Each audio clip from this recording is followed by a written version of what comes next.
Bienvenidos al podcast Hablemos sobre Océanos, un espacio del Instituto de Investigaciones Marinas y Costeras de Colombia, INVEMAR, donde hablamos con expertos en diversos temas relacionados con las costas y los océanos. Este es el primero de 5 episodios de una temporada que hemos titulado Sumaigua. Esta es una expresión guayú que hace referencia a algo relacionado con el pasado. Según entiendo, de todas maneras, ahora hablaremos un poquito de Sumaigua. Es su lengua, no la mía, y entonces me gustaría que ustedes me explicaran a qué realmente hace referencia Sumaigua. Entonces, en estos episodios nos van a acompañar representantes de las comunidades guayú en La Guajira. Hoy me acompañan ellos y también me acompaña un experto de INVEMAR, donde trataremos diversos temas. Este podcast parte precisamente del proyecto PARA. Este es un proyecto que es beneficiario del Sistema General de Regalías y que se desarrolla en La Guajira, ejecutado por INVEMAR en alianza con Corpo Guajira y también con las comunidades. Esto con el propósito de fortalecer el recurso hídrico, o más bien su apropiación con respecto al recurso hídrico en la media y alta Guajira. Pues ustedes obviamente ya lo han vivido, lo saben mejor que yo, manejan mejor el proyecto. Cuando hablamos de expertos en INVEMAR, ya no nos referimos únicamente a los investigadores, también nos referimos a las comunidades. Para nosotros el conocimiento que ustedes tienen es muy valioso, el conocimiento tradicional, muchas veces incluso manejan los temas de los océanos y de las costas mejor que nosotros. Entonces, no me he presentado, yo soy Lizeth Castillo, soy profesional de comunicaciones para el área de comunicación científica del INVEMAR. Y en este espacio los voy a estar acompañando y voy a estar dirigiendo la sesión de preguntas. Para entrar en materia, me gustaría presentarles a los relatores de este episodio que hemos titulado Del mar a la mesa, una historia de transformación en la alimentación de las comunidades guayú. Para ello me acompañan Elser Redondo, Anderson Rosado y Erika Navarro. Y también nos acompaña Jorge Viaña, quien es investigador científico para el Programa de Valoración y Aprovechamiento de Recursos Marinos en INVEMAR. Les doy el paso para que cada uno se presente. Bueno, mi nombre es Elser José Redondo Puchaina, de la casta Puchaina. Vengo de la comunidad del Resguardo de las Delicias, una comunidad indígena situada a unos escasos 800 o 900 metros del casco urbano de Riohacha. La comunidad se ubica a la vía de Santa Marta. Con relación a lo que tú comentabas sobre Sumaigua, Sumaigua es una sola palabra que significa pasado, es el pasado. Entonces, dentro de esa palabra pasado hay una serie de acontecimientos que surgen y suceden y que a medida de que las cosas vayan surgiendo se basa ese tema de Sumaigua, solo que es el conocer de nuestro pasado. Ok, muy interesante el ser. Continúa, Anderson. Bueno, buenos días a todos. Gracias por invitarnos a participar en este tipo de proyectos y en este primer episodio de Océanos, como tú lo decías, y que yo soy Anderson Rosado, soy acuicultor de profesión, investigador pesquero desde niño pescador, y vivo en una población que se llama Corregimiento de Camarones, que comparte un territorio mixto entre comunidades indígenas y afrodescendientes, que han construido en ese territorio un tejido social compartido. Entonces es una experiencia un poco diferente. Camarones está en el distrito de Riohacha, aquí al lado del compañero Elser, muy pegados, somos vecinos de comunidades. Entonces es un placer también estar aquí compartiendo este día con ustedes. Nos alegra mucho tenerte aquí, de verdad, Anderson. Continúa, Erika. Guatamara Jupushua. Mi nombre es Erika Navarro, de Leirruku, Epinayu. Soy actualmente la representante legal de la Asociación de Pescadores Municipales de Manaure, llamado Jepirrachi, y me complace mucho estar en este espacio aportando nuestros conocimientos en cuanto a lo que se refiere al ecosistema marino costero. Agradecerle al Instituto de Investigación que se ha tomado pues la gentileza de poder sacarnos de nuestros territorios y poder conocer lo que ya nosotros sabemos, pero lo vemos en este lugar lo vemos de otra manera. Entonces nosotros aquí vemos la importancia que tiene nuestro ecosistema, el valor y sobre todo el cuidado que debemos tener. Gracias a ti por estar aquí. En serio, para nosotros es muy bonito que puedan venir desde La Guajira y compartir con nosotros este espacio. Y bueno, Jorge, finalmente te pido que te presentes y nos cuentes un poquito de lo que haces aquí en Inbemar. Buenos días, mi nombre es Jorge Viaña Tous, soy ingeniero pesquero, trabajo en el proyecto Valoración y Aprovechamiento de Recursos Marinos como investigador científico. Les agradezco haberme invitado y participar en este importante evento. Espero con algo del conocimiento científico apoyar y complementar este importante conversatorio y cualquier aporte que nosotros le podamos complementar a el desarrollo de la conversación, pues me parece importante. Nosotros, los científicos o los que trabajamos en esta área, no somos nada sin el conocimiento tradicional. Nosotros somos un complemento del conocimiento tradicional porque de ahí parte todo. La información que nosotros necesitamos nace de todo lo que se da en el medio ambiente, pero más que todo la interpretación que ustedes les dan y cómo nosotros podemos complementar con algún conocimiento científico esta información para llegar a dar respuestas sobre algún evento o sobre alguna situación que se esté viviendo en el ambiente y en algún ecosistema en particular. Muchas gracias. Gracias a ti, Jorge, por tu presentación. Bueno, a modo de contexto y para ya iniciar, digamos, con este espacio de podcast y de preguntas, me gustaría como darles un poquito de contexto sobre la conversación que vamos a tener. Y es que en términos de subsistencia y de sustento económico, la pesca ha sido una actividad o una de las actividades más importantes para las comunidades en general. Y sé que para la comunidad guayú también ha sido muy importante. Por eso me gustaría iniciar el segmento haciendo memoria a unos cuantos años atrás en la vida de ustedes, en cómo se solía desarrollarse esta actividad en su territorio. Y pues la pregunta obviamente la dirijo a ustedes, mis invitados de las comunidades. ¿Hay alguna diferencia en cómo se desarrollaba la actividad pesquera unos 10 o 15 años atrás? Y si ustedes creen que han percibido cambios, ¿cuáles creen que han sido esos cambios? Bueno, en relación a ese tema, creo que la pesca artesanal ancestral ha sufrido cambios. Son cambios para bien y también cambios para aspectos negativos, en el sentido de que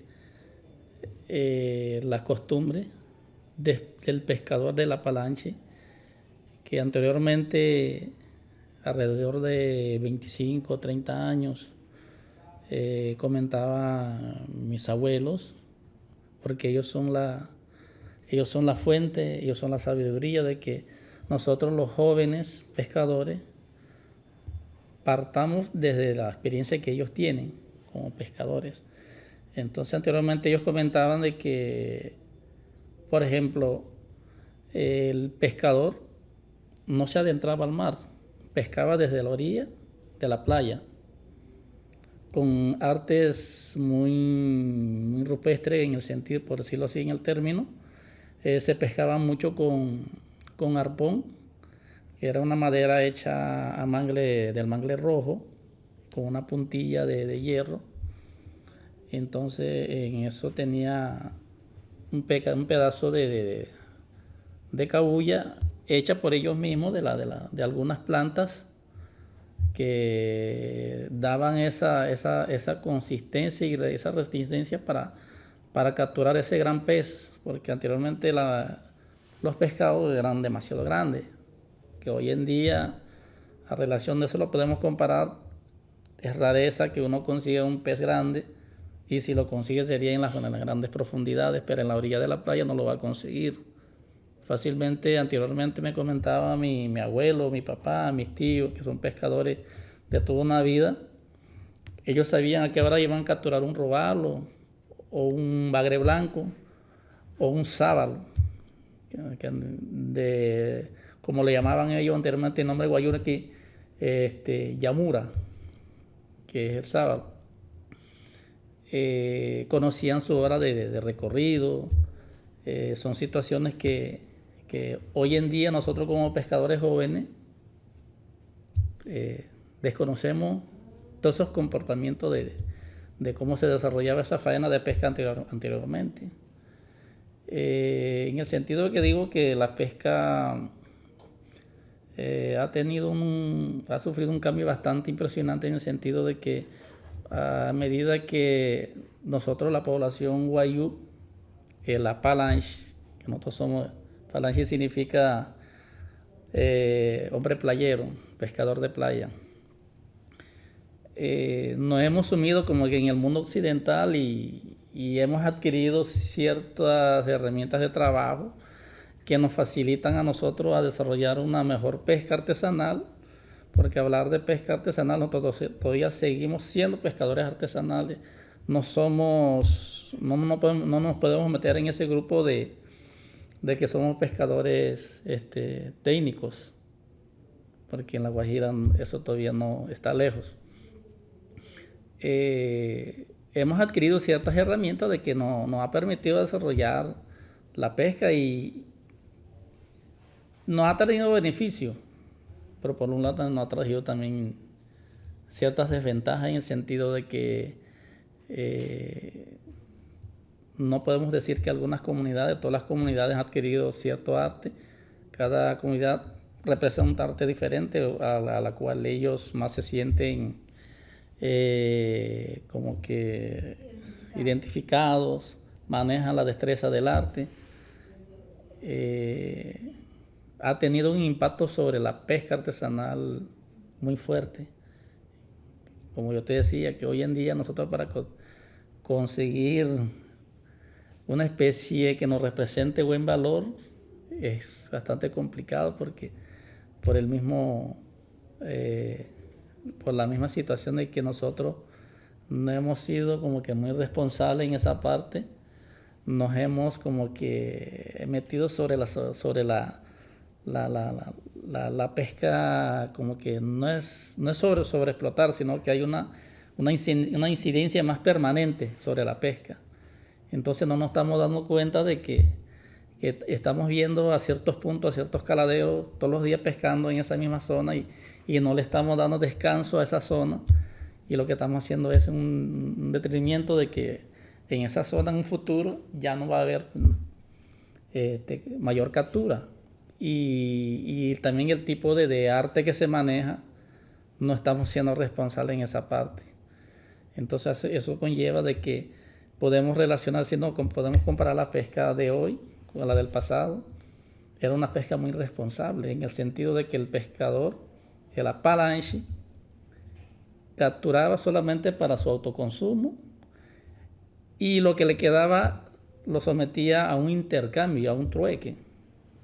O sea, el pescador que vivía en la playa, el Apalanche, cambiaba sus productos con el guayú que vivía en el monte, en las rancherías más adentro, fuera de las costas.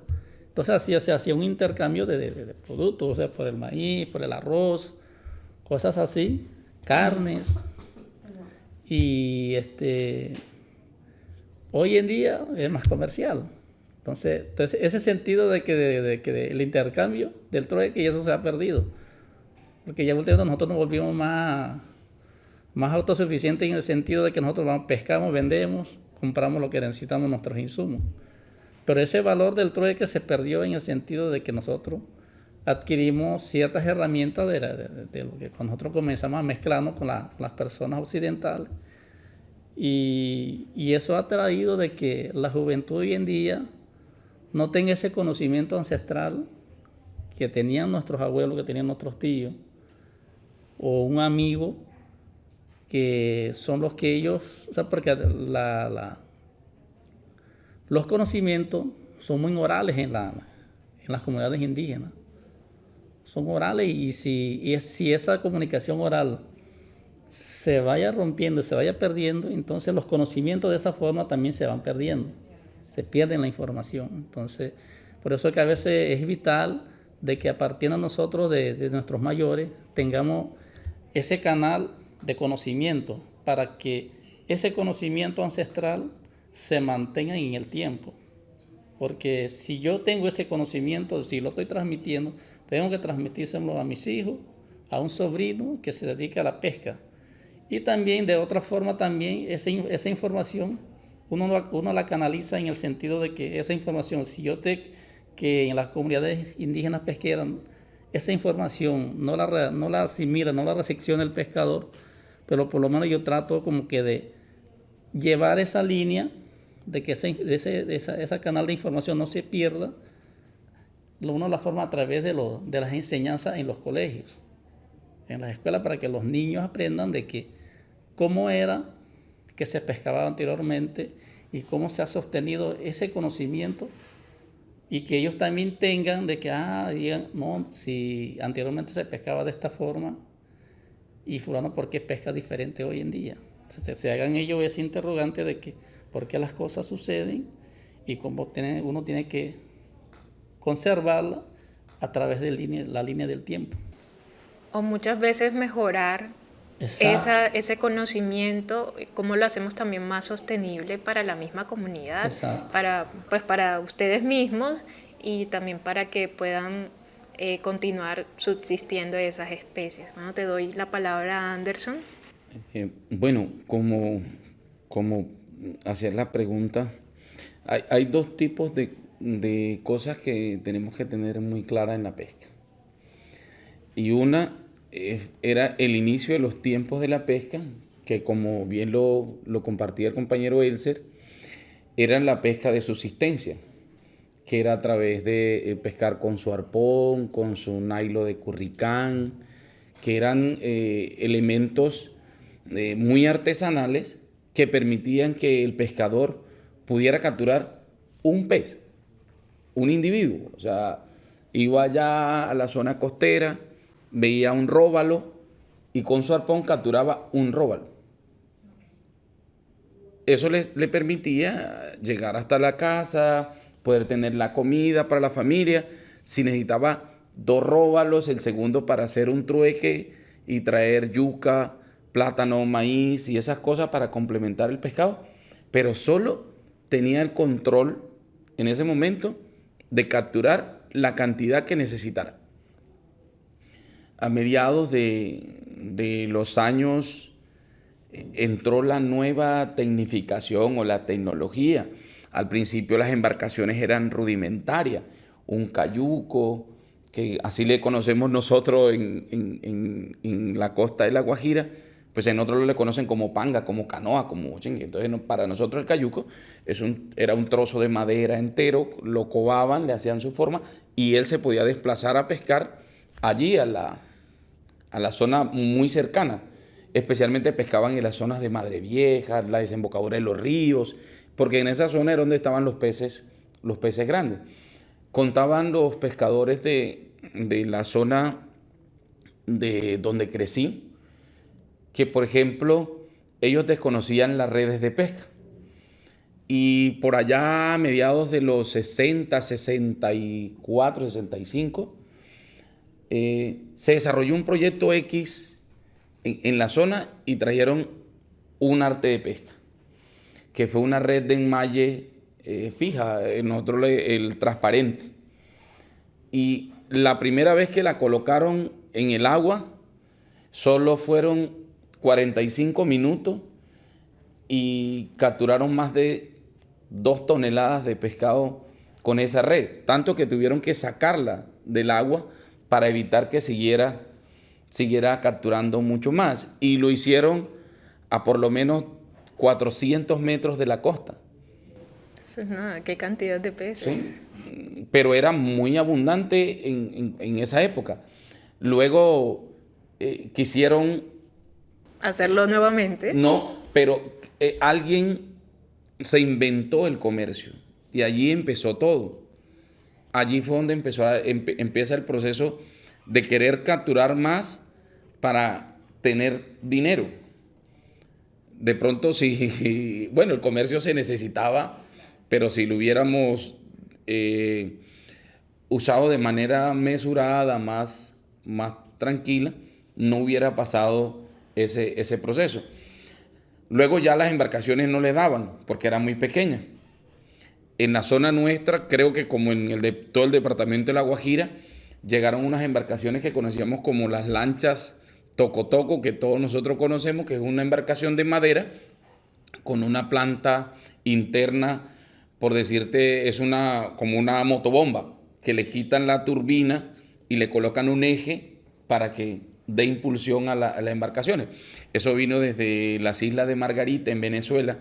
Los margariteños fueron los primeros que introducieron esas embarcaciones. Entonces la gente ya tenía una embarcación con impulsión, porque antes no, antes tenían remos, palancas y vela, que era el método natural de transporte. Ahora ya tenían un motor con una embarcación más grande y tenían redes. Eso empezó a transformar lo que hoy conocemos.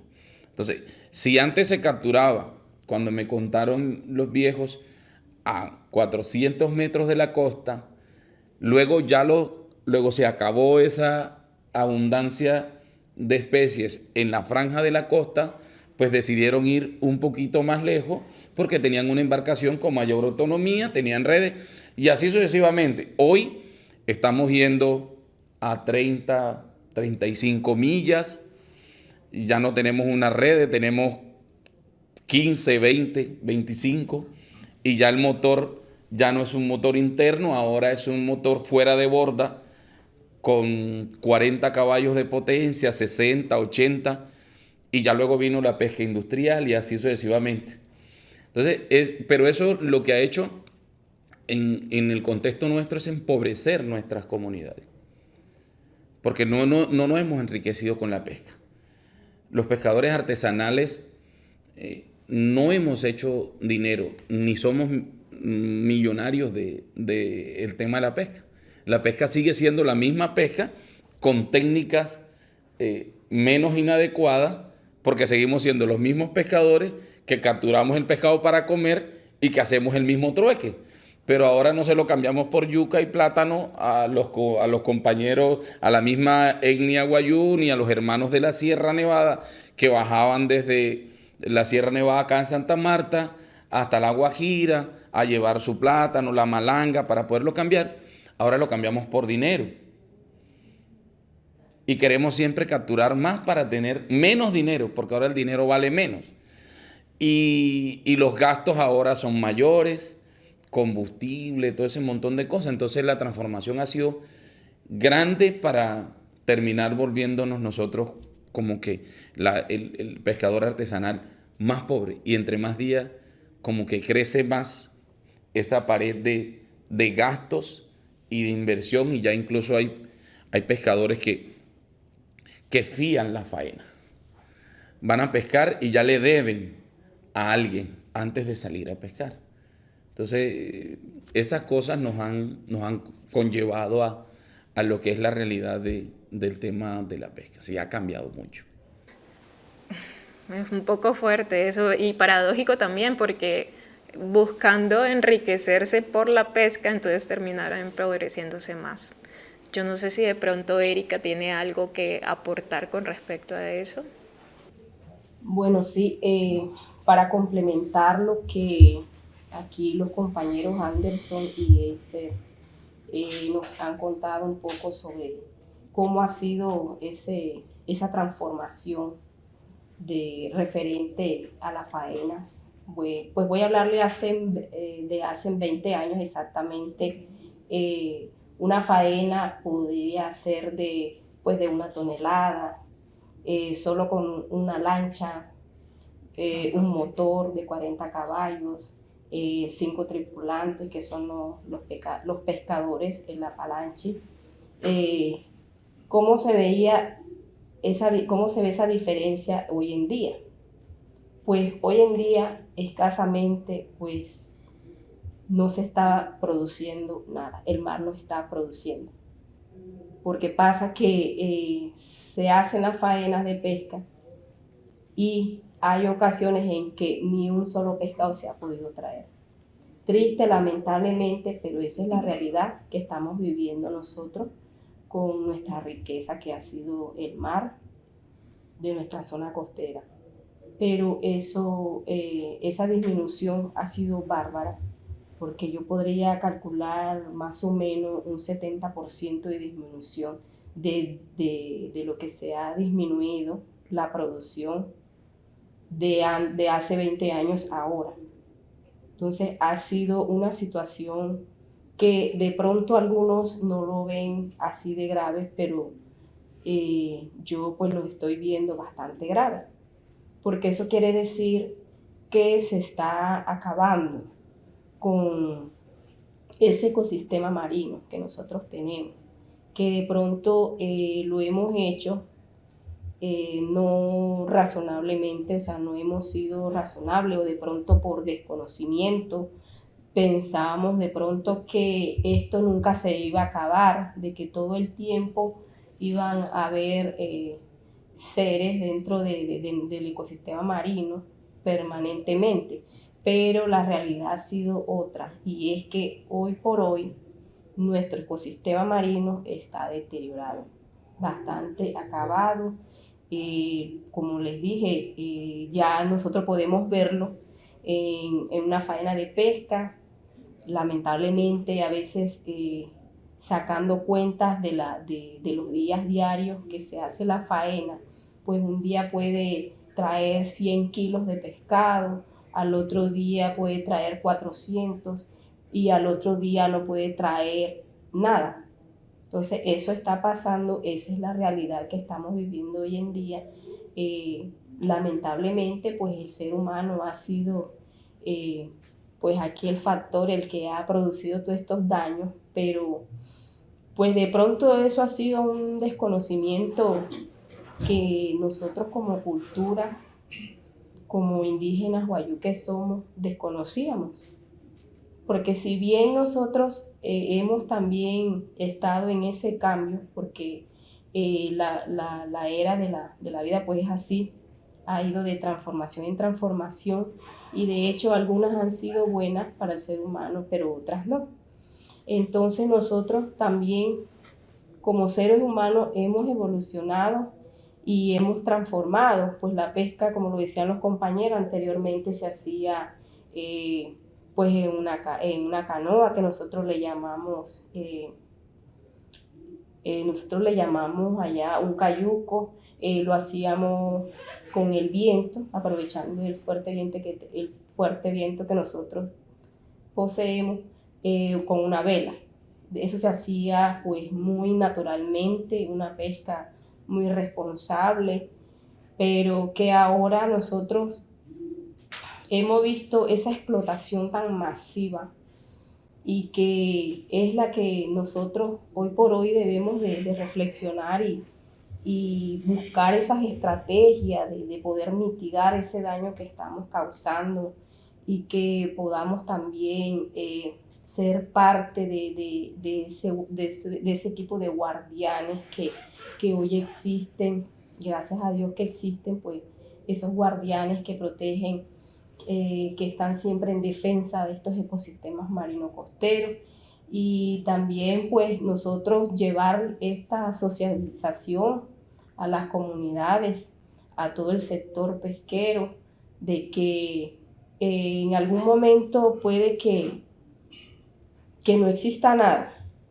Entonces, para que eso no ocurra, ya debemos de tomar acciones inmediatas para que podamos nosotros rescatar este recurso natural que Dios nos ha permitido gozar durante tantos años y que, bueno, ahí estará siempre.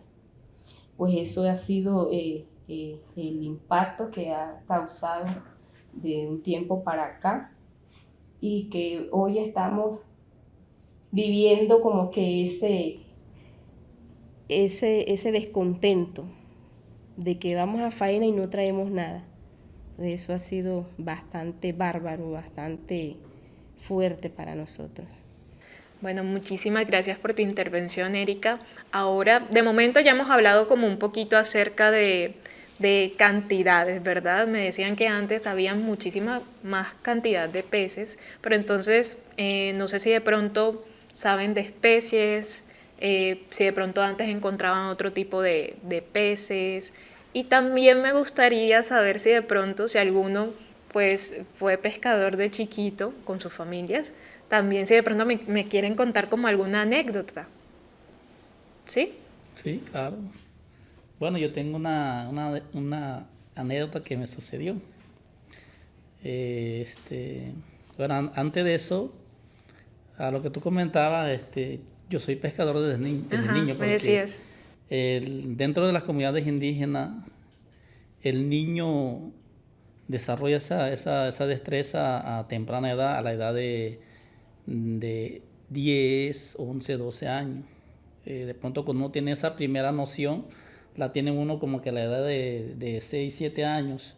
Uno va a la playa, a conocer a la playa, tener esa relación directa con el mar, a perderle uno el miedo al mar.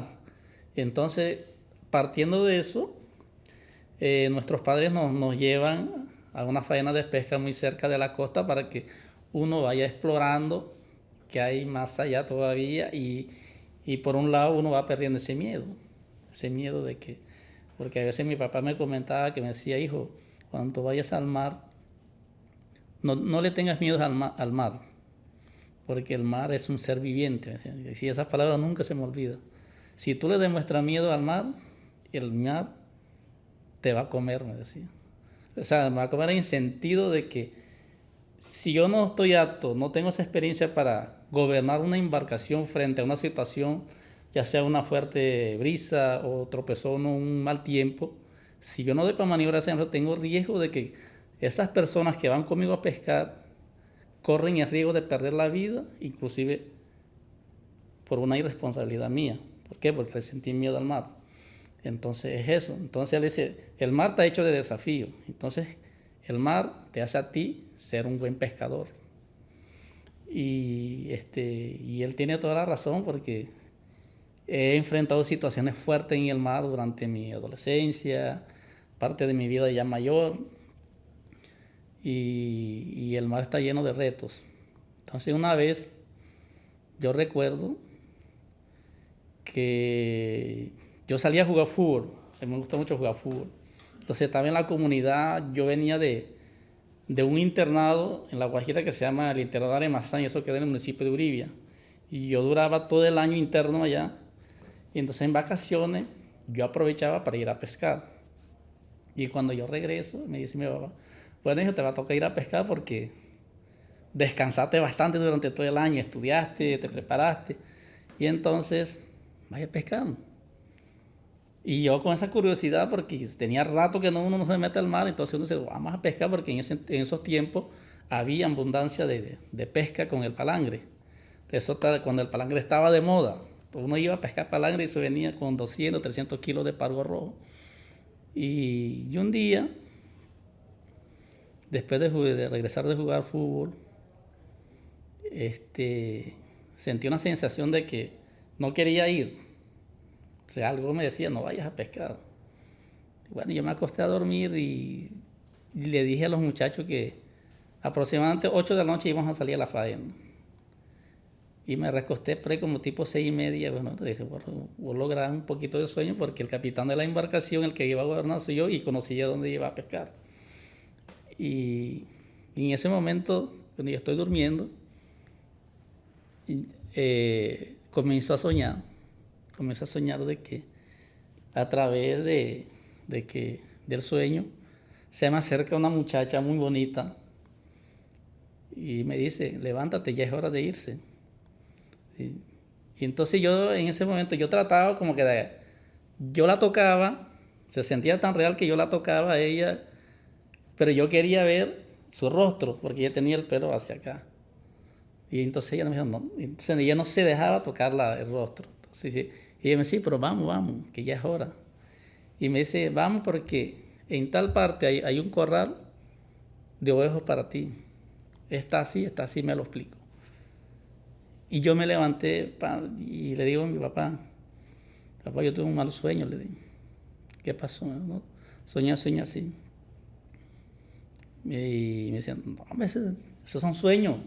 ¿Tú crees en sueños? Entonces uno, en la parte espiritual indígena, nosotros somos muy aferrados a esos sueños de que cuando uno sueña con algo, porque prácticamente yo estaba soñando era con Puloy, que es la sirena, de que siempre se manifiesta en una mujer muy hermosa, o sea, una majayot, una señorita, como dice uno, siempre se manifiesta de esa forma.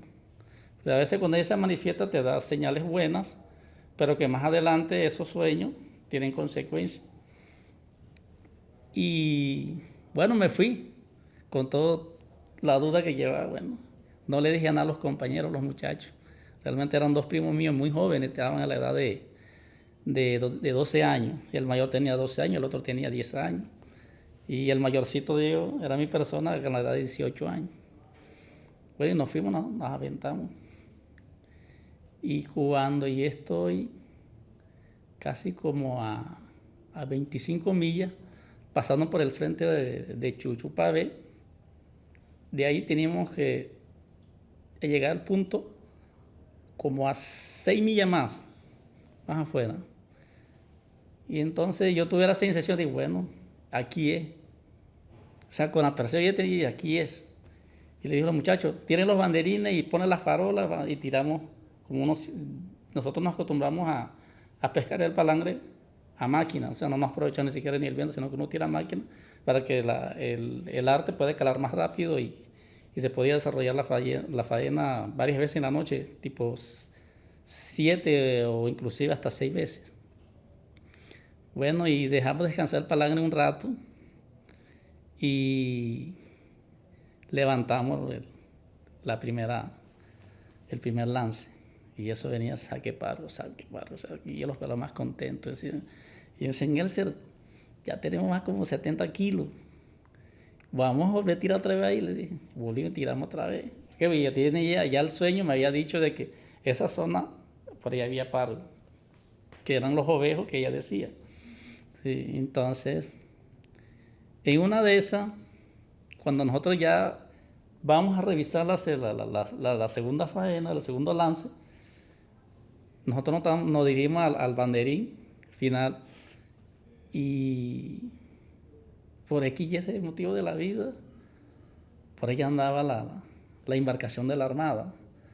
Sí. O sea que anteriormente ellos comenzaron con una embarcación de fibra de madera, no es como la que está, con una fibra, no era la que tienen hoy en día. Y entonces ellos en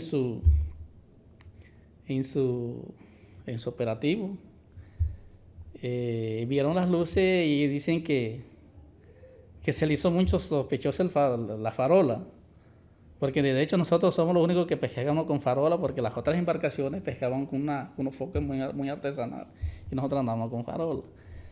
Y ellos como que le llamó la atención y se dirigieron allá y no sabían que dentro de una farola a otra farola nosotros trazamos la ruta. Entonces cuando trazamos la ruta, nosotros venimos en la ruta y ellos se meten también viendo la dirección del otro farol. Y era una noche muy oscura.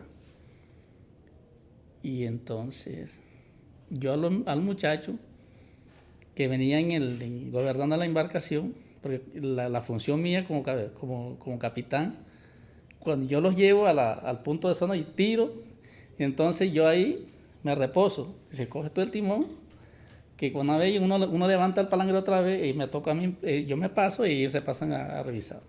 Entonces en ese lazo yo llevo un foco de mano y yo veo algo como que, algo blanco, y eso qué es? Y yo lleno de cosas, ¿y eso qué es?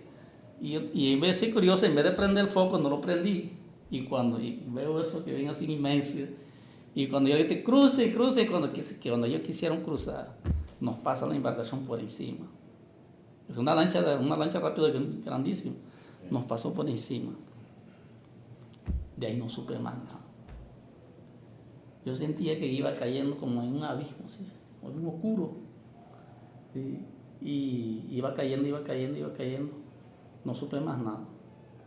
No sé cómo salía hacia arriba, porque de pronto yo me quedé como que en un estado de shock, que me quedé así concentrado, no me desespero, donde yo me llego y me desespero, me ahogo en el mar allá, en la profundidad. Entonces yo dejé que mi cuerpo me direccionara hacia dónde estaba la superficie. Y yo sentí que cuando un momento hago así, y después siento que voy hacia arriba lentamente. Y yo dije, hacia allá, y comencé, nada, hacia arriba. Y yo me estaba quedando sin oxígeno. Y yo no sé cómo salí, pum. Y yo después miré así todo oscuro, no había nadie. Y la embarcación, y después cuando yo reaccioné, ¿dónde están los muchachos? Ya se murieron, ¿qué nos pasó? Y de un momento, entonces ellos como que reaccionaron y tiraron una luz de bengala, pa. Y no vieron nada, y se dieron cuenta otra vez en la zona del choque donde estaba la colisión, se devolvieron otra vez y calcularon más o menos y volvieron, pa. Y a mí me ven. Mierda, nosotros chocamos con una embarcación y me rescatan a mí primeramente, y entonces ellos me preguntan que cuánto éramos. Les digo, nosotros somos 3. ¿Seguro? Sí, somos 3. Sí. ¿Cuánto hay aquí? ¿Cómo se dan cuenta? Me ponían a contar. Pero así estaba en el sentido de que no había perdido la noción. Y a partir de ese momento, ellos nos socorrieron, nos llevaron a Riohacha, al muelle. Y yo tomé una decisión, le dije a mi papá, yo no voy a pescar, mano. A raíz de ese incidente, yo había soñado algo, te dije, y tú no me creíste. Casi que me mato. A raíz de ese incidente, yo dije, no voy a pescar más. Y duré casi como 3 años que no pescaba.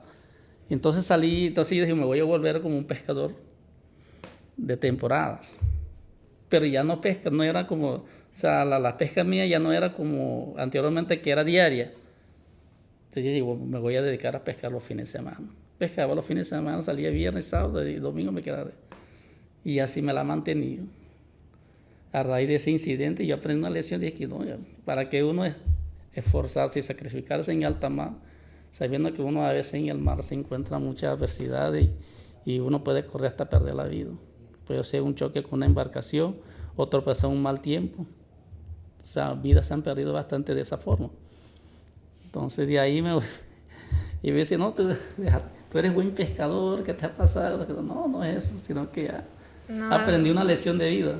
No, impactante. Sí, entonces, impactante, quiero, sí. E impactante también el Sí. sueño que tuviste Sí. previo a ir a... Uno cuando sueña con la sirena, con Chloe, son buenas señales.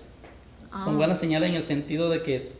Pero mira que sacaste buena pesca, Sí. lo que pasa es que Y mira tenías a que veces detenerte. Sí, ahí hay algo curioso también de que cuando tú sueñas con la sirena, pueden haber 4, 5, 8 lanchas pescando, tú en el medio, y de ahí y tú le sacas a ellos esa captura y las otras lanchas no cogen nada.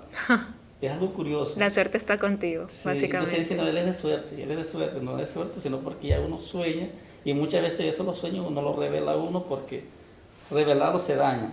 Ok. Sí. Y entonces eso tiene doble sentido. Ella te ofrece en el sentido de que ella más adelante te va a cobrar. Te quita una vida. Si no es la tuya, es la de un compañero del que estás pescando contigo. Según la creencia de nosotros. Y sí ha pasado. Pero ve que la pregunta que no me respondiste fuera la de las especies. Brevemente, digamos que... De las especies, anteriormente que uno capturaba,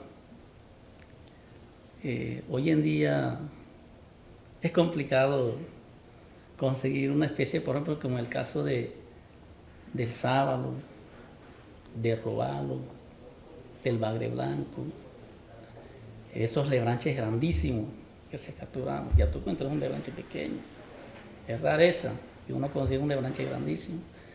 Esas especies no sé si han migrado a otros lugares o es que de pronto la intensidad de las pescas sobre esa especie en un tiempo determinado influyó mucho en el proceso migratorio de esas especies, porque ellas migran por las costas, porque son especies que frecuentan mucho cerca de la costa, como el caso del sábalo. Es una especie que migra demasiado, camina mucho a las costas de La Guajira. Entonces, no sé si en alguna parte de la Alta Guajira uno pueda conseguir un buen sábalo, o un robalo grande, o un bagre blanco, porque en las costas de Riohacha difícilmente no lo consigue uno, consigue un robalo como de 1 kilo, 2 kilos. ¿Sí? Bueno, Entonces, yo no sé, han sufrido cambios. yo no sé si de pronto Anderson y Erika me quieran contestar aquello de esto de las especies, y después pasamos a lo de las historias, si de pronto alguno me quiere contar una, porque a veces en los relatos nos quedamos como más, nos inspiramos más, recordamos y demás. Entonces no sé, me dirán lo de las especies primero. Bueno, desde lo que hacíamos, desde lo que se conocía antes, por ejemplo, nosotros en la casa era fácil de llegar a ver, así como lo decía Elser, un sábalo, un sabalete, que era una de las especies muy deslumbrante para los pescadores, porque es un pez que tiene mucha fuerza. La captura no era sencilla, y si se hacía con una línea de mano o con un palangre, cogía el palangre y se lo lleva, por los tamaños que siempre tuvieron. Hace unos días creo que con alguien comentaba sobre los meros. Para nosotros el mero guasa, Pinephelus itajara, que es uno de los peces mucho más grandes que he conocido en mi vida. Había una anécdota en mi pueblo. Capturaron 2, lo montaron en una camioneta Ford 150, y el conductor prendió la camioneta y quiso arrancar y no pudo. O sea, el carro no se pudo mover del sitio. Alrededor de unos 900.000 kilos con eso encima, entonces el vehículo no. Entonces, por ejemplo, nosotros antes veíamos mucho el jurel, que está bastante escaso ya. Los atunes, por ejemplo, ya casi no se ven. Muchas de esas especies que nosotros anteriormente hacían parte del grupo comercial, lo que se vendía. Cuando uno iba al puerto, carita, sierras, pargos, róbalo, algunas mojarras, y lo que era, por decirte, para nosotros no era comercial, el chivo mozo, el chivo cabezón, el bagre amarillo, el banderillo. Esas especies hoy son las comerciales, y estas que antes eran las comerciales, ya de a poquito conseguir sierra hoy es casi un desafío. Poder capturar un róbalo de buen tamaño es un tema desafiante para el pescador. ¿Qué decir de un sabalete? Un sabalete, eso es imposible casi ya su captura. Y de pronto, lo que decía el compañero Elser, hay una cosa muy relacionada con la pesca artesanal, que son las madreviejas y las desembocaduras de los ríos. Son muy importantes para el recurso pesquero que se desarrolla. No sé si me equivoco con lo que voy a decir, pero muchas veces creímos que el stock pesquero o los peces, el grupo de especies de los peces, se desarrolla en los arrecifes de corales. No, su etapa en muchas ocasiones, de muchas especies, empieza en la costa, y empieza en los ríos y en las madreviejas y en las zonas de manglares, donde se desarrolla el proceso larval y de crecimiento, y luego de allí sí se van a otras zonas. Entonces, parte de estas áreas han sido muy depredadas con el tema de sedimentación, con el tema de pérdida de recursos hídricos, ya los ríos no son los mismos, entonces ya de pronto esas especies no las vamos a poder ver. Eso sucede mucho con el tema de especies, pues. En especial al criterio nuestro, de pronto habrá mucho más criterios de la ciencia y otras cosas. Y sobre los temas de la anécdota, nosotros como bien lo dijo él, desde muy pequeño, yo tenía, me imagino que alrededor de unos 9, 10 años, cuando tú tienes ya esa edad, ya eres un nadador, y ya con más confianza de lo del agua, que yo pienso que nosotros somos hijos del agua. Casi 70-80% de las actividades que nos rodean a nosotros del diario vivir dependen del agua. Entonces con el papá nos llevaban inicialmente a las lagunas. Como nosotros en Camarones tenemos lagunas costeras que producen camarón blanco por toneladas, alrededor de unas 35-40 toneladas por cosecha, y la cosecha duran mes y piquito, 2 meses. Y mi papá nos levantaba en la madrugada a las 2 de la mañana y nos llevaban a pescar, y nosotros al hermano mayor y a los más pequeñitos le hacían un arte de pesca chiquitico. El papá pescaba con su compañero de pesca con un chinchorro de 5 metros, y yo con mi hermano menor, que me seguía a mí, pescábamos con uno de 1 metro. Y a nosotros nos pasaron muy gracioso porque nos pusimos a pescar. Mi papá nos dejó en un sitio y ellos empezaron a caminar. El chinchorro de coger camarón, uno va caminando y lleva estilo una U, un pescador de ambos lados, y mi hermanito y yo nos quedamos dormidos con el arte de pescar ahí entre el agua. Y mi papá se fue, pensó que íbamos detrás de él. Y ya no, pues pasó un buen tiempo, no sé, unas 2 horas, 3 horas, no sé qué cosa. ¿Cuánto tiempo nos quedamos dormidos ahí, así recotados de los palitos, porque teníamos sueño como niños? Y cuando despertamos estábamos en medio de la oscuridad, y ya no, ahí como que nos aturdimos y no sabíamos para dónde ir. Menos mal que esas lagunas son muy, muy bajitas, someras, y uno no se iba a ahogar ni nada por el estilo con eso, pero fue un susto grandísimo. Y después mi papá con una linterna, entonces ni pescaron ellos ni pescamos nosotros. Ninguno de los dos en la faena tuvo resultado esa noche, porque él buscándonos a nosotros y nosotros en otro lado. Ay, qué chistoso.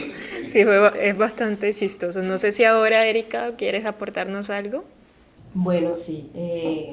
Bueno, con relación a las especies que ya hoy en día ya no estamos viendo, bueno, yo considero de que sí existen unas especies de que ya no se capturan, unas especies que están en vía de extinción, que sabemos que no podemos tampoco extraerla porque ya no existen y poco se ven. De hecho, ese tipo de especies no eran comercial, y comúnmente eran las que los pescadores llevaban a casa. O sea, todo lo que no era comercial se llevaba a casa y se transformaba. Algunos pues se ponían a disecar al sol, otros se hacían mojitos, salpicón, como le llamamos allá, y de resto pues para el consumo, que es lo más común, que es anteriormente era cocido, sancochado, así se consumía el pescado en las comunidades. Pero hoy en día pues esas especies de un momento a otro se volvieron comerciales por el mismo problema de que ya no estaban sacando la sierra, el pargo, el carite, la cojinúa. Entonces, como se volvieron comercial, pues ya ellas también se están acabando. Entonces, una de esas especies que allá le llamamos el pez loro, es un pez de múltiples colores, algunos son amarillos, otros son verdes, azules. Ya esa especie pues no se está viendo. Es una de las especies que yo he visto que se ha perdido bastante, esa. Y en cuanto a las anécdotas, pues yo también tengo una anécdota.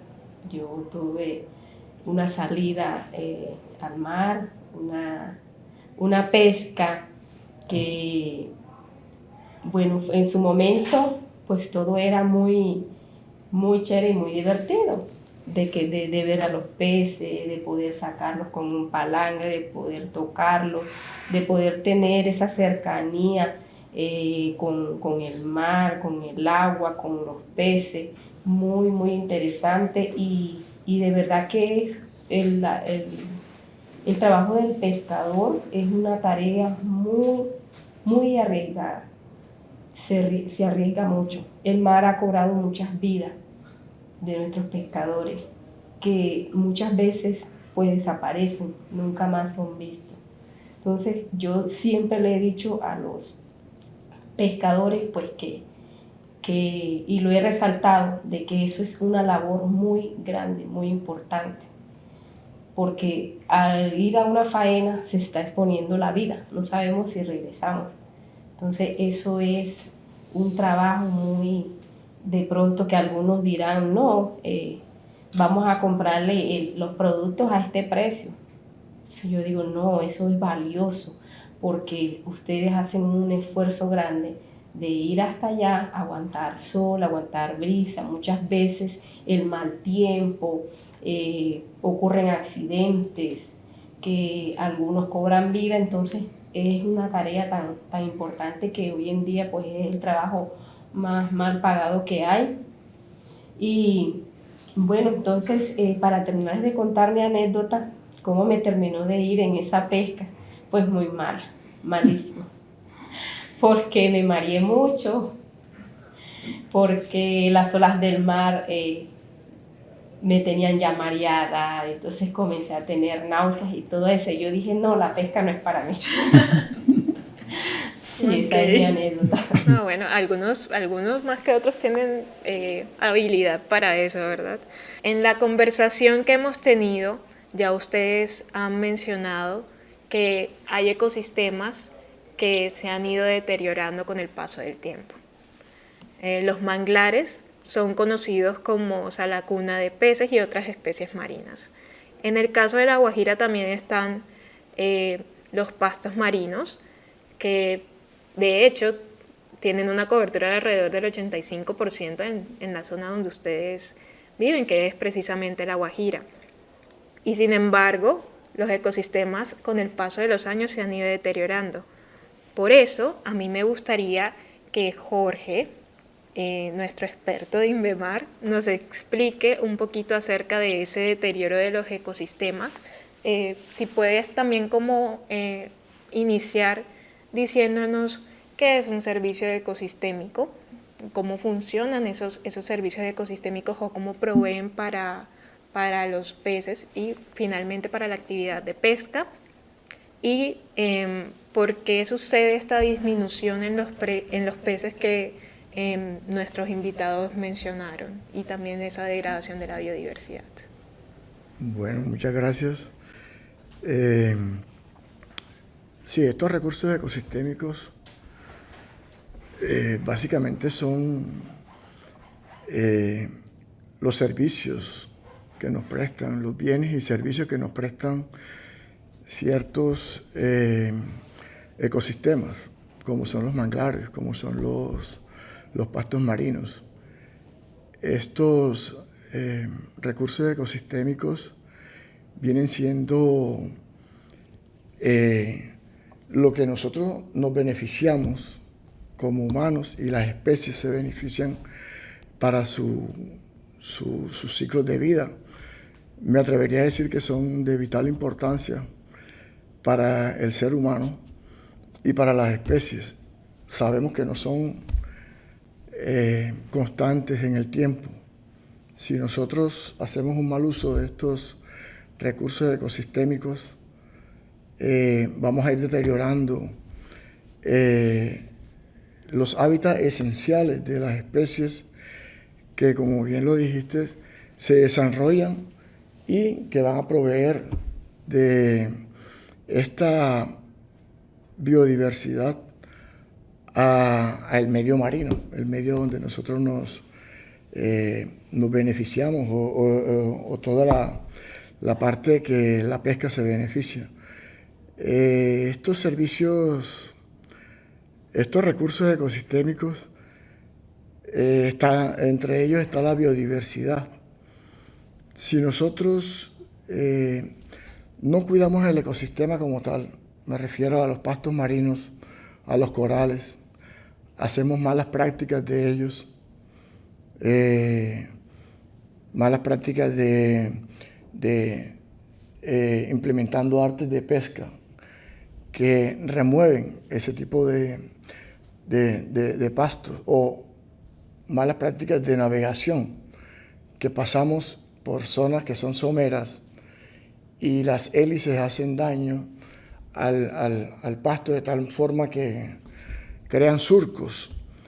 Nosotros no lo vemos, pero en esos pastos marinos hay muchas larvas y muchos huevos de peces que están desarrollando para poder ser juveniles y para entrar al ecosistema como reclutas. Si hacemos malas prácticas de anclaje, tanto en el pasto como en los corales, rompemos los corales. Cada vez que levantamos el ancla, extraemos parte de los corales, que son mucho tiempo que ha llevado a ese coral desarrollarse hasta esa forma, y nosotros en un momento truncamos ese desarrollo del coral y todo lo que está vinculado a ese coral. Entonces, estas malas prácticas son las que nosotros debemos evitar, son las que nosotros debemos transmitir a las generaciones futuras, sobre todo a los niños. Vean, nosotros no tenemos un control de vigilancia en La Guajira que digamos, no, la autoridad va a regular el esfuerzo pesquero, por ejemplo. No, eso tiene que ser ustedes mismos, nosotros mismos. Tenemos que mirar cómo hacemos actividades de comanejo, cómo controlamos el esfuerzo pesquero. Si hay una actividad pesquera descontrolada, si todo el mundo quiere pescar lo que quiere, en la intensidad de pesca que quiere, en las artes de pesca que cada vez, por ejemplo, en las redes de enmalle, tú cada vez ves que antes veías que las redes de enmalle eran de 4 pulgadas, vienen bajando y cada vez más vienen bajando. Algunos pescadores y en comunidades pesqueras nos han dicho que es culpa del comercio porque está vendiendo redes con tamaño de malla pequeña. No, somos nosotros que cada vez estamos usando mallas más pequeñas para capturar especies más pequeñas. ¿Por qué? Porque si tienes una malla de 4 pulgadas, que más o menos son esto, el pez, el róbalo pequeño se sale, pasa, las especies pasan. Entonces tú dices, no, es que ya no hay especies grandes, sino lo que se ven son las especies medianas. Voy a adaptar el arte de pesca a estas especies medianas, y eso es lo que estamos haciendo, capturando las especies medianas y no respetando las tallas mínimas de madurez. Las tallas mínimas de madurez son aquellas en el cual por lo menos el pez a esa talla ya se ha reproducido una vez. Si nosotros no dejamos que los peces se reproduzcan, cada vez van a haber menos peces. Cada temporada siguiente van a haber menos peces porque estamos trabajando con artes de pesca inadecuados. La selectividad de pesca es cada vez mayor para especies más pequeñas. Entonces estamos capturando especies más pequeñas, estamos haciendo daño en los ecosistemas, y eso se redunda en lo que vemos actualmente. Algunos de ustedes decían, es que ya no se ven los peces grandes. Claro, los peces grandes los hemos acabado. no hemos dejado que se reproduzcan. Algunas especies grandes tienen un tamaño mínimo de madurez, pero como la vemos grande, creemos que esa especie ya está grande. Y el sábalo, por ejemplo, ya lo vamos a capturar porque está grande, como decíamos nosotros, ya tiene un tamaño que sale en determinado número de postas que podemos alimentar a nuestra familia. La langosta, por ejemplo, si nosotros cogemos la langosta ovada, nosotros nos damos cuenta si la langosta está ovada porque en los pleópodos tiene la masa ovígera y nosotros podemos decir, está ovada pero está grande, la voy a coger. Estamos dejando de que se reproduzcan aproximadamente de 2 a 3 millones de huevos que podrían, digamos que se van a desarrollar unos 500.000 larvas que van a repoblar toda esa área, sobre todo en la zona de pastos marinos. Entonces, ¿qué debemos hacer? Concientizarnos, tener una conciencia ambiental de tal manera que nosotros digamos, no la voy a capturar, pero sucede otra cosa. Y me lo han dicho en trabajos en La Guajira, me lo han dicho, es que si yo no la cojo, la coge otro. Eso se llama la tragedia de los comunes. La tragedia de los comunes, tú dices, no, es que si yo no cojas la tortuga, porque esa tortuga hace un bien en el ecosistema, tratemos de no pescar la tortuga porque tiene su rol en los pastos marinos. Vemos que en La Guajira hay mucha tortuga porque hay muchos pastos marinos y ella se alimenta de los pastos marinos. Pero me han dicho, no es que si yo no la cojo, el que está en la playa ve que yo no la cogí y va y la coge. Entonces, bueno, es algo, y yo sé que es algo tradicional, ancestral. En la Guajira, coger tortuga es algo que entre sus acuerdos está permitido porque todo ancestralmente, eso ancestralmente se viene dando. Pero ¿cómo lo hacían nuestros antepasados? Para incluirme dentro de ese personal. Nosotros sabemos que nuestros antepasados o nuestros abuelos cogían una tortuga y se la llevaban y alimentaban la familia con la tortuga, Pero cuando entra el mercado, entra la comercialización, entonces ya tú no vas a llevar una tortuga, ya tú vas a tratar de coger más. Y vienen los artes de pesca tortugueros. Los artes de pesca tortugueros son unas mallas, unas artes de pesca que tienen unas mallas muy grandes, que van dirigidas a la pesca de tortuga. Antes no se dirigía. Antes se encontraba la tortuga, la montaban en la embarcación y la llevaban.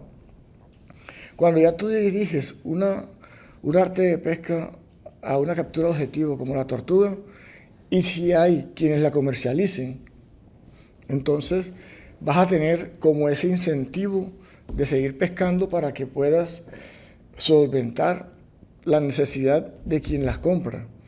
Y eso no pasa solamente con la tortuga, eso pasa también con el róbalo, con otras especies pequeñas, ¿no? Es que ya no salen especies grandes, pero estos peces pequeños te los compran allá y tú diriges la pesca de esos peces pequeños que los van a comercializar. Hay también unas malas prácticas, por ejemplo, cuando hay zocriaderos. Hay zocriaderos y dicen, no, lo que pasa es que si hay zocriaderos de babilla, de caimán o sábalo que se alimentan de peces juveniles, ya hay una persona o un grupo de personas que se dedican a pescar peces juveniles y a hacer malas prácticas de pesca para vender ese alimento a los zocriaderos. La tala de los mangles. Si nosotros para nadie es un secreto que hay tala de mangle para construcción. Estamos destruyendo un ecosistema que, como decíamos ahorita, es una sala cuna para que se desarrollen los huevos, las larvas, los peces. Para los peces las raíces de los mangles les sirven de protección, de alimento y muchas especies se desarrollan en la parte de los manglares, lo mismo en la parte de los pastos marinos y en los arrecifes. Entonces, si nosotros hacemos malas prácticas o destruimos esos ecosistemas, eso redunda en la disminución de las especies. Por eso es que nosotros cada vez vemos que tenemos menos disponibilidad de especies, por eso es que la pesca está disminuyendo, porque cada vez tenemos que ir más lejos, tenemos que usar otras tácticas y sumado a eso la tecnología de captura. Si nosotros tenemos herramientas que nos van a dar una ayuda para pescar o para saber dónde están los peces cada vez están en desventaja. ¿Por qué? Porque nosotros cada vez sabemos dónde están los peces. Tenemos los sistemas de detección, las ecosondas, los sonares. Los peces están en este ecosistema, están allá, y vamos allá, las montañas submarinas, los montes submarinos, son ecosistemas en donde hay mucha biodiversidad. Entonces, si ya nosotros sabemos que hay un monte submarino, hay una montaña, hay un bajo, vamos con algunos equipos acústicos, algunas ecosondas, sabemos que ahí están y hacemos una explotación irracional. O sea, hasta que no acabemos ese recurso o vamos todos los días a visitar ese caladero, como lo llamamos nosotros, y ese caladero va a sufrir. Entonces, la producción de que ese ecosistema estaba lanzando hacia el océano, vamos a tener un déficit, vamos a tener una deficiencia de todas esas especies que se van al océano. Tú decías que los abuelos decían, no, antes el sábalo venía de la Alta Guajira. Cuando hablas de la Alta Guajira, esos sábalos vienen del Golfo de Maracaibo. Los abuelos antes predecían cuál era el tiempo o la época de tal especie. No, esta es la época del sábalo, esta es la época acá nosotros decimos pargo cebal o pargo palmero. La marcha del pargo palmero, decíamos, no, se da entre tal mes y tal mes, preparaban las artes para el pargo palmero, que es una migración que se da desde el Golfo lago de Maracaibo hacia la zona de acá. Ahorita viene la época de atún, ahorita viene la época de ciertas especies, que eso era el conocimiento ancestral. El conocimiento ancestral ya tenía un almanaque aquí en la cabeza, donde decía qué artes iba a utilizar y para qué especies. Esto se da obviamente porque hay unos eventos oceanográficos que La Guajira es muy privilegiada porque tiene la mayoría de los pastos marinos de Colombia, están en La Guajira, y en La Guajira se dan muchos eventos oceanográficos que hace que haya riqueza de especies, de variedad de especies, por los fenómenos de surgencia, por las corrientes, por el enfriamiento de las aguas. Entonces todo eso sumado, La Guajira tiene mucha biodiversidad, mucha riqueza pesquera, mucha riqueza en ecosistemas, y debemos tratar de cuidarlos. Pero ¿cómo debemos tratar de cuidarlos? No con un policía, no con una vigilancia continua, sino ustedes mismos, ponerse de acuerdo para poder evitar que las pesquerías vayan a una sobreexplotación y seguido de eso a un colapso. Especies como el sábalo ya son muy pocas especies. Bueno, no recuerdo ahora qué especies que se veían antes, o por lo menos que se veían cerca de la costa, ahora están más alejadas de la costa, pero tal vez las condiciones que están afuera del mar no garantizan de que el sábalo esté allá afuera, porque allá afuera las salinidades son diferentes y de pronto el sábalo es más costero. Entonces es como esa parte que yo quería como complementar a todo el conocimiento muy importante que tienen ustedes y que vemos que casi todo lo que yo he comentado ha sido complementando o basado en lo que ustedes comentaron hace un rato. Sí, bueno, de hecho a Jorge iba a preguntarle precisamente qué se podía hacer, pero ya me contestaste. Entonces me gustaría saber por parte de uno solo de ustedes que tome la vocería, ¿qué acciones quizá ya se están implementando en La Guajira desde sus comunidades para de pronto conservar la biodiversidad o por lo menos rescatarla? Y también pues enfocado en el tema de la pesca. No sé si alguno se ofrece a responder. Pues bueno, no, primero quería aportar algo allí. Yo, una vez se dijo algo en una reunión y hay una guerra, ¿no? Entre los peces y los pescadores. Los pescadores creemos que vamos ganando porque estamos capturando todos los peces. O sea, nosotros estamos capturando y estamos capturando más. Entonces, creemos que vamos ganando, pero en realidad no vamos ganando, vamos perdiendo. Pero como tenemos la visión comercial, nosotros pensamos que si cogemos más. Y un documental de la FAO, que se llama Al final de la línea, se me dio por verlo hace muchos años. Y en una reunión yo decía, pues alguien dijo que el 80% del pescado o de la biomasa pesquera que había en los mares no los hemos comido.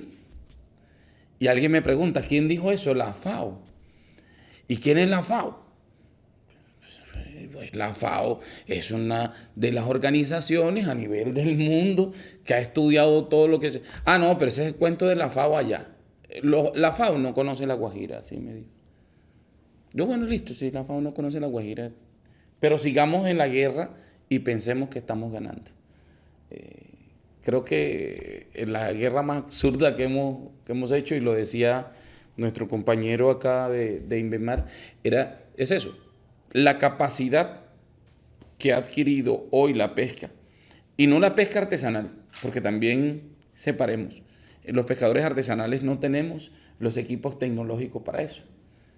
Es la pesca industrializada que ha entrado a las zonas pesqueras que no debería entrar, permitido por, no sabemos quién da los permisos, cómo funcionan, pero sin embargo los espacios de pesca artesanal deberían ser protegidos y deberían evitarse ese tipo de situaciones que nos permitan a nosotros, el ser como pescador artesanal, mi persona, desde Manaure, Erika, los demás pescadores artesanales van allí y tienen sus artes de pesca, pero no tenemos las condiciones para comprar la ecosonda, el radar, todo esto, para saber dónde están. No, nosotros lo hacemos todavía. El sabio más grande del mundo que conocí desde los pescadores artesanales, no sé quién era el tipo, pero salió una cosa que se llamaba Almanaque de Bristol. Ese tipo yo no sé quién era, pero eso sí, sabía cuándo eran las lunas buenas, cuándo había que pescar, dónde, y cuándo la agricultura y cuándo todo. O sea, Bristol, no sé ni quién es, pero el tipo era un sabio del mundo. Entonces venían un almanaquito así de color como naranjita. Mi papá lo compraba todos los meses, todos los años, perdón, y tenían luna no sé qué, la pesca no sé cuándo. Entonces con todo eso, eso eran los radares de nosotros, las ecosondas y esas cosas. Pero cuando ya entra otro tipo de uso, y de pronto las artes de pesca para mí no son malas. Lo que hemos hecho es un mal uso de ellas. Porque si tenemos una red de enmalle fija, que es un chinchorro de trapo, como le decimos nosotros, de trapo, transparente, y yo la tiendo en el mar de manera lineal y no la muevo, no pasa nada. Ella está pescando de manera inactiva, por decirlo así. Solo los bancos de peces, los peces tienen que venir a la red y caen solitos. Pero si lo hacemos como las técnicas de lanceo, ¿qué pasa con el lanceo? Pues el señor tiene un motor, mete 15, 20 piezas de estas de chinchorro, de enmalle fija, y se va a buscar los peces. Y ahí donde lo encuentra, hace un corral con él. Y encierra todo lo que va ahí. Ya ahí a ese arte de pesca se le dio un mal uso. No quiere decir que esa red sea mala. que los ojos de malla, decía el compañero, hay zonas, en el caso yo lo puedo decir por Camarones y te respondo la pregunta, el corregimiento de Camarones hace más de 20 años nos hemos sensibilizado en el tema de uso de las redes de pesca. Allá no se pesca con menor a 3 pulgadas en la zona marino-costera. Y en las lagunas que tenemos en el santuario hay veda comunitaria, la primera veda comunitaria del país. No tenemos autoridad allí, ni policía, nadie. Nos la regulamos nosotros mismos. Hicimos cambio de arte de pesca, de chinchorro camaronero U de 0.5 diámetro de ojo de malla, cambiamos a atarraya de 2.5 o de 2. Entonces se captura el camarón blanco, el Peneus smithi, que uno dice, allá le dicen cachaco. Entonces eso también se vuelve muy gracioso, porque cuando alguien, tú ves a los atarrayadores allí pescando, que dicen que están, no, estamos cogiendo cachaco. Entonces ese camarón fue un ejercicio que se hizo con los mismos pescadores, diciéndole que si lo dejábamos crecer, entre más grande, generaba mayor economía. Entonces ya nuestros pescadores se transformaron ese proceso. Conozco algunas otras experiencias, no sé, la compañera Erika de pronto en Manaure, pero cuento de pronto la de nosotros, pero sé que hay otras experiencias en el departamento de La Guajira que también han ido empezando a hacer un proceso de transformación para la conservación de los recursos. Bueno, Erika, no sé si nos quieres contar cuál es esa experiencia de la que habla Anderson. Bueno, contarles que nosotros en estos momentos estamos en un proceso de sensibilización, que es por lo que vamos a empezar a accionar, con entidades que son las que protegen el medio ambiente. Hemos articulado con ellas y hemos llevado esas capacitaciones, talleres que han podido hacer partícipes los pescadores para que ellos puedan tener conciencia de que una pesca irresponsable es acabar con el ecosistema marino. Entonces nosotros estamos en estos momentos en esa tarea de sensibilizar a los pescadores y que de verdad que esas artes de pesca que nosotros utilizamos también puedan ser un intercambio con esas entidades que protegen el medio ambiente. Es decir, si nosotros tenemos unas redes con unas mallas muy bajas, que son las de 2,5, podemos decir que podemos hacer el intercambio con ellos con otro tipo de arte de pesca que nos ayude para poder seguir con el trabajo de la pesca. También les comento que nosotros pues no tenemos permitido el tipo de arte de pesca que es el arrastre, porque sabemos que ahí se lleva todo ese ecosistema, como lo acaba de decir el especialista, se lleva todo el criadero, que son los corales, que son los arrecifes. Entonces eso no está permitido. Es difícil decir ya no existe, sí, todavía hay personas que lo usan, pero estamos en esa tarea como personas que somos defensoras pues tanto del derecho del pescador como personas conservadoras de este ecosistema. Entonces nosotros ahorita nos encontramos en este proceso. Bueno, lo importante también es como darse cuenta que hace falta el recurso pesquero y qué acciones también podemos realizar desde nuestras comunidades para mejorar los ecosistemas y que pues el recurso no se pierda. Bueno, muchísimas gracias a todos por acompañarnos. Nos alegró mucho tenerlos aquí, el ser Erika Anderson, de verdad, y pues también a ti, Jorge. En serio, para nosotros es de mucha alegría que nos acompañaran desde La Guajira y que vinieran hasta acá para participar en este episodio del podcast. Y a la audiencia les decimos que pues nos encontramos en el próximo episodio de Sumaigua. Me encantó tenerlos aquí y pues recuerden que Colombia es 50% mar. Hasta pronto. Hablemos sobre océanos.